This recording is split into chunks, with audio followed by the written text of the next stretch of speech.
Welcome back नाज़रीन, clinic online में दोबारा खुशामदीद। आज हम बात कर रहे हैं एक ऐसे प्रोफेशन की जो कि सिर्फ और सिर्फ खिदमत कर रहा है, लेकिन उस खिदमत पे उसको क्या मिल रहा है ये भी जानेंगे। और हमारे साथ मौजूद हैं director nursing programme Aga Khan university and hospital doctor Fauzia Ali Sahiba. Doctor साहिबा, ये बताइए, हमारे यहाँ पाकिस्तान में public sector and private sector दोनों सेक्टर्स में नर्सेस को क्या पे किया जाता है? इनिशियली जैसे मैं हिस्टोरिकली मैंने मैं जब डिप्लोमा करके निकली और मिडविफ्री के साथ, तो मैं मेरा एग्जांपल दूंगी कि उस टाइम पे मुझे 3000 भी सैलरी नहीं थी। 2800 विथ 4 इयर्स ऑफ टीचिंग और एजुकेशन थी। तो पैसेज ऑफ टाइम, थोड़े टाइम के बाद मुल्क like people understood that nurses should be acknowledge.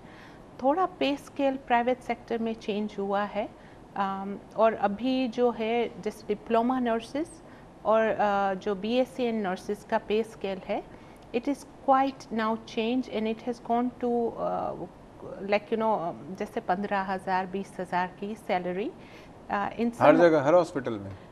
Private institution की रेंज ये है, बिकॉज व्हेन हॉस्पिटल एक स्केल का असेसमेंट करते हैं to offer to the nurses, तो ये तकरीबन ये स्केल आता है 15 to 20,000। अच्छा, अब तो सूबों में बड़ा मसला है। पंजाब में बढ़ा दी, सिंध की एहतजाज कर रही हैं, खैबर पख्तूनख्वा में नहीं बढ़ाई है, बलूचिस्तान में एहतजाज हो रही हैं। एहतजाज करती हैं, उनको नहला दिया जाता है पानी से, ठीक है ना। ये जो हुआ था अभी कुछ दिन पहले कि नर्सेज जो हैं प्रोटेस्ट कर रही हैं, प्रोटेस्ट करना हर एक अपना राइट है। जिस तरह से उनके साथ ट्रीटमेंट हुआ था, क्या समझती हैं, ये जायज़ था? अच्छा, इसको देखते हुए ये है कि जो रीज़न्स होते हैं कि ऐसा क्यों, मैं ये समझती हूँ कि नर्सेज का ऐसा करना aggravated and there was a reason behind it. मगर हम नर्सेज को इस लेवल पर आने के लिए, like when you are doing this, ये एक मीडिया और जनरल पॉपुलेशन को और इमेज को हाईलाइट करता है कि nurses are coming on the street for their right, और जो कुछ राइट्स होते हैं which are governed should be given to nurses or any healthcare worker because they are part of this community। Doctors भूख हड़ताल में बैठे हुए थे जी, उनकी सैलरीज का मसला था। तो ये वाला जो गवर्नमेंट सेक्टर की पे स्केलिंग है, Pakistan nursing federation which is the body which talks about the right of the nurses, इन्होंने कैरियर स्ट्रक्चर पर कुछ काम कर रहे हैं, और उन्होंने भी पे स्केल पर बात की है, because one of the challenge for nurses is retention in the country. क्योंकि ये देखा गया है कि जब आप इतने पढ़ लिख के आपको अपनी कंट्री में to sustain your own life इतने इक्विटेबल रिसोर्सेज नहीं मिल रहे हैं, तो बहुत सारे लोग ये प्रेफर करते हैं कि जब वो रिक्रूटमेंट चलती है from maybe Arab countries, from developed countries, they tend to migrate because इनको फैमिली भी देखनी है, हायर प्रोस्पेक्ट्स भी देखने हैं। तो कुछ लोग, ये एक मेजर कंसर्न आ रहा है हेल्थ केयर सिस्टम में, दैट जो स्टूडेंट्स पढ़ लिख के अच्छे लेवल पर आ जाते हैं, they have opportunity to migrate to another country for a better prospects. ये ब्रेन ट्रांसफ़र जो हो रहा है, ये तो सिर्फ ना सिर्फ नर्सिंग में, डॉक्टर्स में भी हो रहा है, मुख्तलिफ और प्रोफेशंस में हो रहा है। ये बताइए, सरोज का सवाल था मेल नर्सेस के हवाले से। वो कहते हैं कि मेल नर्सेस को तो अकोमोडेट ही नहीं किया जा रहा। अच्छा, जो मैं एक जनरल पॉलिसी बताऊंगी। जो बीएससी इन नर्सिंग है, which is a 4 year degree program, हर जहाँ पे हर इंस्टीट्यूशन में इसको को एजुकेशन स्टेटस मिला है। The diploma nursing is just for nurses, and if somebody wants to do diploma nursing, वो मेल का भी अलग है, फीमेल का भी है, मगर जो BSCN है उसमें को एजुकेशन अलाउड है from Pakistan nursing council. Allowed तो है, फिर उनको बेचारों को जॉब ही नहीं मिल रही। इसको हम देखें कि क्यों ऐसा हो रहा है।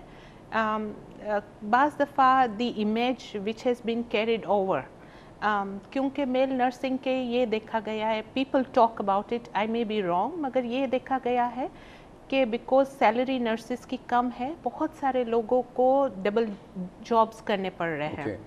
तो in the morning they would be in one institution, in the evening they would be another institution, and then as a human being आपके भी कुछ राइट्स है, लाइक यू नो, तो उसमें कंपनसेट करना कुछ मुश्किल हो जाती उसमें है। मेन नर्सेस का क्या कसूर है? वो दो जगह काम कर रहे हैं, उनको करने दें भाई, उनको जॉब तो दें।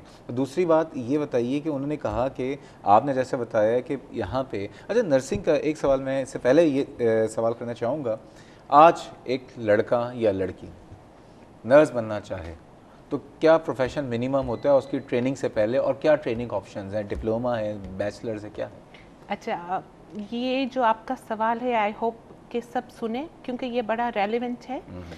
हमारे मुल्क में एक पाकिस्तान नर्सिंग काउंसिल ने एक like you know they have issued policy, और इसमें ये बताया है बाय ईयर 2020 जितनी भी मुल्क में नर्सेज हैं जो कि डिप्लोमा नर्सिंग है, जो कि जिन्होंने 3 साल किया है, उनको बैचलर्स होना रिक्वायरमेंट है। Licence to practise would be bachelors नहीं, मुझे बताइए, आज एक लड़का है वो मैट्रिक में है या लड़की अभी मैट्रिक में, इंटरमीडिएट में, मिनिमम क्वालिफिकेशन क्या होनी चाहिए? जैसे कि मुझे पता है, मैं डॉ मेडिकल कॉलेज में आया तो मुझे इंटरमीडिएट करना था और इतने पर्टिकुलर मार्क्स लेने थे तो मैं एलिजिबल था एडमिशन के लिए। एक आदमी जो कि आज मेल या फीमेल नर्स बनना चाहता है, उसकी मिनिमम क्वालिफिकेशन क्या हो उस प्रोफेशन में आने के लिए, और क्या प्रोग्राम्स हैं?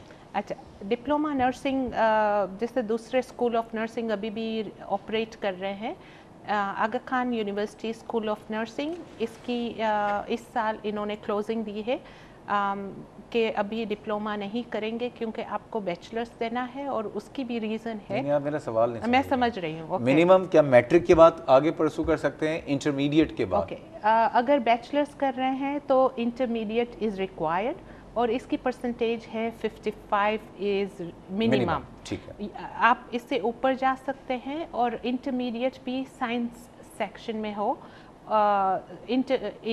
प्री मेडिकल में हो, तो वो एक रिक्वायरमेंट है। In regard to gender, you can be male और फीमेल, और हर इंस्टीट्यूशन की प्रोसेस होती है जिसमें इंटरव्यू। अच्छा, अब बैचलर प्रोग्राम आपने बता दिया, 3 साल का बैचलर प्रोग्राम है, 4 इयर्स बैचलर प्रोग्राम। और उसके बाद वो लोग जो कि अब मास्टर्स करना चाह रहे हैं, जैसे कि पंजाब में सरोज साहब चाह रहे हैं, जैसे बहुत सारे ख़वातीन और नर्सेज भी चाह रहे होंगे, वो कहाँ से करें? PhD आप जैसा करना चाह रहे हैं कोई, तो वो कहाँ से करें? सारी बातें करेंगे। जा रहे हैं ब्रेक पे, हमारे साथ रहिएगा।